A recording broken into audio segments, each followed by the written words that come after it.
being smart with the football and scoring touchdowns in the red zone. And it's something, again, that I've struggled with this year. There's been some bad decisions, some boneheaded plays, but again, we're sitting at 8-3. We're not panicking. Everything that we want is still out in front of, in front of us. So it's just making good decisions and scoring touchdowns.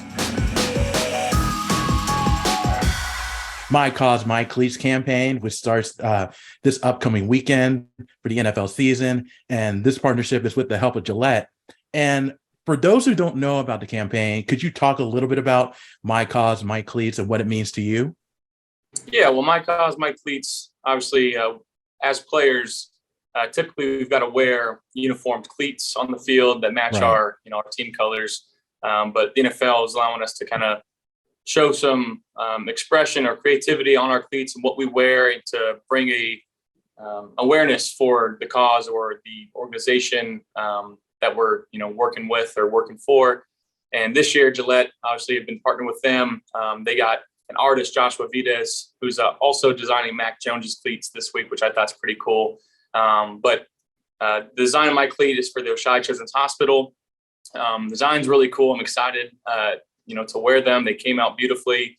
And then after the game, they're going to be auctioned off on NFL.com/auction. And the really cool part about it too is Gillette's going to be matching that offer. So all the benefits go straight to Oishei Children's Hospital, to the families and the kids that need them in there to support. Or I love it because it's so near and dear to my heart, and it makes fills me with some gratitude and some joy, and that I'm able to give back like that. Yeah, I got a chance to check out the cleats, yours and Mac Jones. They look really great. They turned out awesome. So, but how was it working with Josh Vides on this project? It was great. He was very, very attentive to detail. On the front of the shoe or the cleat, we have the OCH blocks, which they have right in front of the hospital there. We've obviously got the Patricia Allen Fund on the side. We've got a heart with a heart line, I guess you could say, which goes around it. And, we got the Patricia, the 17 Fund on the back. And then inside the cleat, we've got 6 signatures from kids that are at the hospital or were at the hospital, which I thought, that's the one thing that I really wanted to do. I've had kids in the past kind of design these cleats with me. So I just wanted them to know that they're part of this as well. And everybody else that's looking at these cleats, that, these are real names and real people that this money's going to. So please get out there and, go bid on this auction item because it goes to such a great cause. I'm pretty sure Bills fans will definitely auction or try to buy those cleats, because the Bills fans, and for those who don't know about what they've done, they've been very supportive of you and your family. They helped donate $1 million to Oishei Children's Hospital back in 2020, just right after you shared the news about your grandmother. So can you talk about the relationship you have with the hospital and the impact it has made on your life? Yeah, it's something that will be linked with me forever. We've got the Patricia Allen Fund. We've got the Patricia Allen Wing in the hospital, which again memorializes her and my family there forever. And to know that, again, I didn't really tell anybody when my grandmother passed. A couple of people kind of found out. They started donating $17 in honor of my grandmother, which obviously I wear number 17. So it was $17 increments. And I woke up the next day and I saw there's a couple grand donated, and I was overcome with joy then.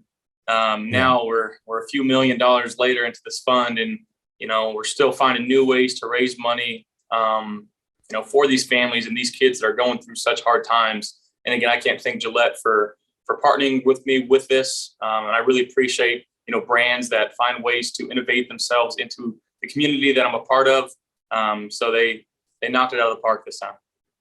Absolutely did. And these cleats will be on display for week 15, and you guys play the New England Patriots on December 1st for Thursday Night Football. So this is part of the season where things get interesting. There's only a handful of games left. All these teams are going to make these playoff push, and you guys are in a great position. But what does your team need to do in order to make that last season, that late push, and reach the Super Bowl? Yeah, well, we've got to play our best football. After Thanksgiving, that's when the good teams still continue to find ways. obviously there's guys down, injured.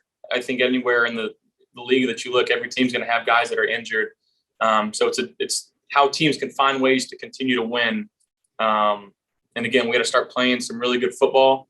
But I think the most important thing is not putting the cart in front of the horse and taking it one game at a time and just trying to find wins. And again, our focus is Thursday night against the Patriots. It's a division game. We know that. And Coach McDermott always preaches, you got to win these division games to make the playoffs. So that's our main goal, is just trying to go 1-0 each week. And previously, you played the Thanksgiving Day, or the Bills played in the Thanksgiving Day game against the Lions. But a few days before that, you were playing in Detroit against the Browns because of inclement weather, playing in Buffalo. So you had to play 2 consecutive games in Detroit. How was that experience? And how was it also dealing with the weather in Buffalo? Yeah, well, that experience was something I've never been a part of, never seen before. I think it happened similar in 2012 or 2014 here in Buffalo, which was, again, you get 6-7 feet of snow. Guys can't get out. There's snowmobiles coming and clearing things over. You have tractor plows coming, and the whole community came together and really united to help us, one, get out of our driveway so we can try to make it to the facility, so we can try to make it to the airport, so that we can go to Detroit. So again, just the whirlwind of emotion and just not knowing, the uncertainty of, how it's going to happen. And it took some miracles, but again, I can't thank the community enough for helping our guys out. So that obviously takes away kind of a home game for us. So I think this year we're going to have 10 away games and seven home games, which, that's not too favorable, but the way that our team weathered that storm, pun intended there, it was really cool. Our team came together. It was awesome. Absolutely. And with there only being 6 games remaining, you talked about what your team needs to do in order to make a run at the Super Bowl. But what do you yourself individually need to do, or what do you look to improve on in these next 6 weeks? Yeah, I think number one is decision making, making sure that, being smart with the football. We're winning turnover differentials and turnover battles against every team that we're playing. I think that's kind of the main thing, especially as we start gearing up, towards this last stretch. The ball and points are going to be of the utmost importance. So, being smart with the football and scoring touchdowns in the red zone. And it's something, again, that I've struggled with this year. There's been some bad decisions, some boneheaded plays, but again, we're sitting at 8-3. We're not panicking. Everything that we want is still out in front of, in front of us. So it's just making good decisions and scoring touchdowns.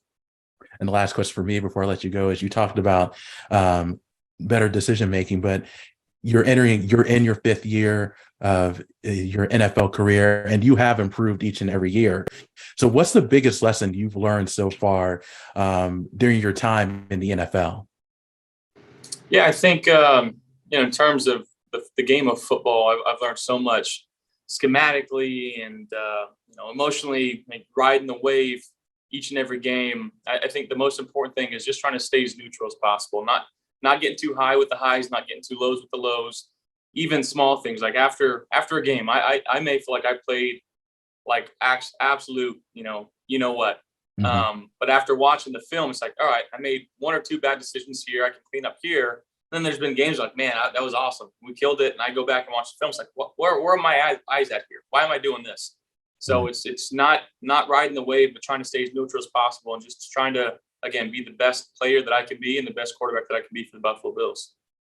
Absolutely. Well, Josh, thank you so much for your time. I really do appreciate it. And congratulations on the My Cause My Cleats campaign. Congratulations on what you've done, you and your team with the Bills so far this season, and continued success to you and the Buffalo Bills. Thank you so much, Brian. Hope you have a good one.